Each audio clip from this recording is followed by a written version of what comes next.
Hello everyone, welcome back to lesson number 24. We're continuing on with our transcendentals, and in this video we're going to talk about how to integrate exponential functions. So what we end up doing for exponential functions, usually you're going to be u-substitution. And so when we're integrating, e to some function, dx, usually your u is going to be that function. So usually, and we're going to show you examples of when it is and when it's not, but it's going to usually be that function because your derivative is usually going to be right there. Now, I show you two very simple examples here to begin with, and we'll go into a little bit more complicated stuff later in this video. But integration of e to the x is actually e to the x. So it's actually pretty awesome that the integration of e to the x is just simply e to the x plus c. Well, in this particular video, for this particular example, we're integrating from 1 to 3. So when we integrate e to the x, we're going to get e to the x from 1 to 3, right? No plus c here because this is a definite integral. And we substitute in. We get e cubed minus e to the first. And that is all we need to do. You don't need to factor out an e or anything like that. E cubed minus e to the first, or just simply e is fine with me. So that's what you do for this particular example. For example number 2, if you're integrating e to some function, you're going to make u equal to that exponent, that function. So your derivative is going to be equal to 2 dx. And we don't have a 2 in our function, so we want to get the 1/2 out.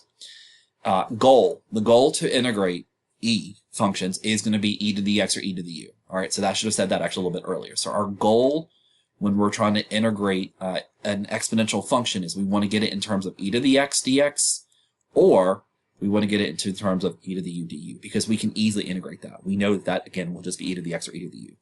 So if I do this, I'm going to get 1/2 the integration of e to the u du. Well, that's exactly what we want, because the integration of e to the u du is just e to the u, the function back, plus c. And then all we have to do is replace u with 2x plus 1. So 1/2 e to the 2x plus 1 plus c. And so that's our answer for this problem. And you guys know that if you took this derivative, you would get e to the 2x plus 1 times 2, and the 2 and the 1/2 cancel out, which is why this leading coefficient here is 1. All right? So basic stuff. But again, our goal for integrating an exponential function is to get it in terms of e to the x or e to the u. That's really what we want us to do. Now, let's look at example like number 3. Actually, let's look at 4 first, and then we'll get back to question number 3, because that one's a little bit different. So, for example number 4, again, guys, you see a number, well, this is a 3. Oh, we haven't talked about this yet. Let's make this e. All right, let's make this e for right now. We'll get into how to integrate numbers to a power in the last video. That's what I was going to do there. So let's just make this an e for a second. And so if we integrate this, we're going to get u is equal to x squared. Our du is going to be equal to 2x dx. And so we're going to have 1/2 du is equal to x dx. So there's our x, there's our dx. So we're going to have 1/2.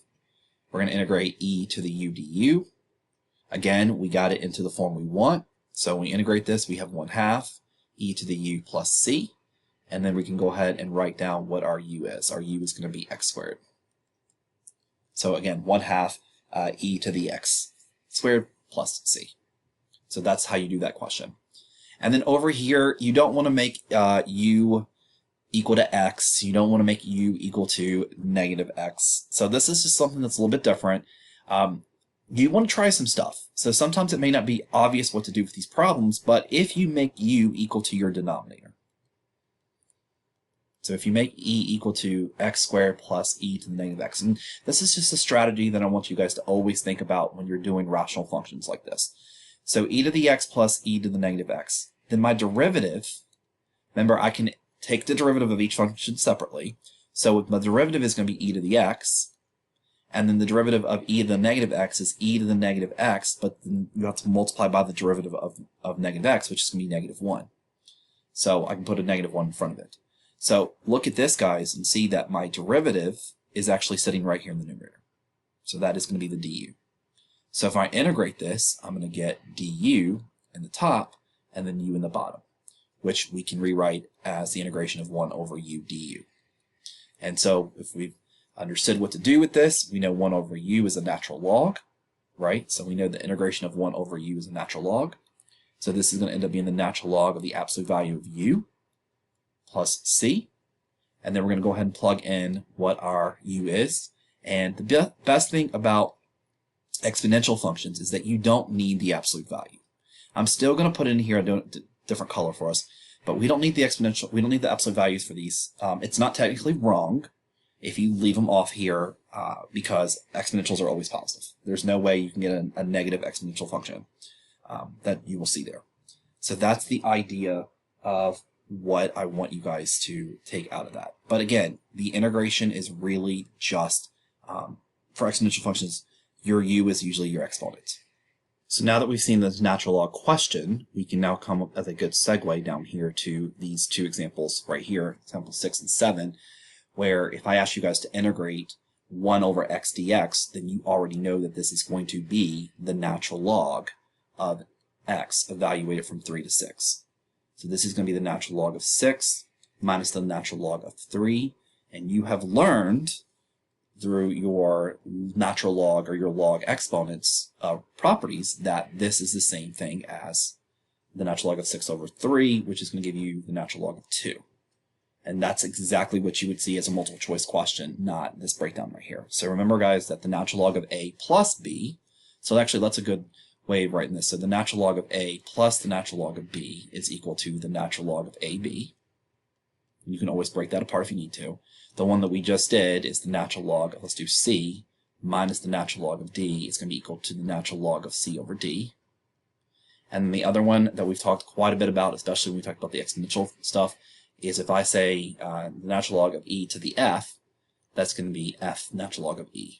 And we know the natural log of e is just going to be 1, right? So this is just going to be an f. So natural log of e to any function is just going to be that exponent. All right. So last example we're going to do in this particular video, and I want to say very quickly that do not always think that the natural log is what you see here.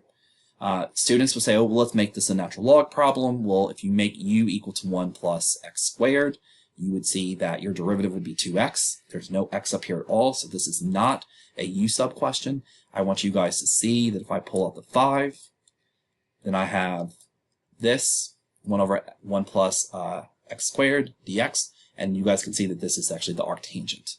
This is the arctangent problem. So this question was just put in there just so we are clear about the fact that not all of the functions are going to be a natural log. When is it a natural log? It's a natural log when you integrate and you simplify down to the integration of 1 over x dx, or you do u sub where you get 1 over u du. But your exponent has to be 1. It has to be 1. And then the last thing, and here's example number 8. Let's not forget about our fundamental theorem of calculus part 2, where we're giving you guys a function that's an integral, and we're asking you guys to find this derivative.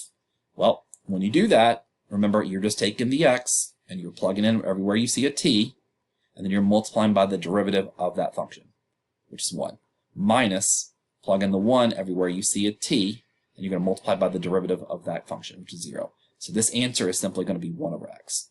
So please don't forget about this. Don't think this is a natural log. You know, we're integrating 1 over t dt, but we're taking the derivative of that. So this would be the fundamental theorem of calculus, part 2. Part 2. All right. So that is all that I need to show you guys in this video, and we're going to come back in our last video and do derivatives of constants raised to a power. So I'll talk to you guys in the next video.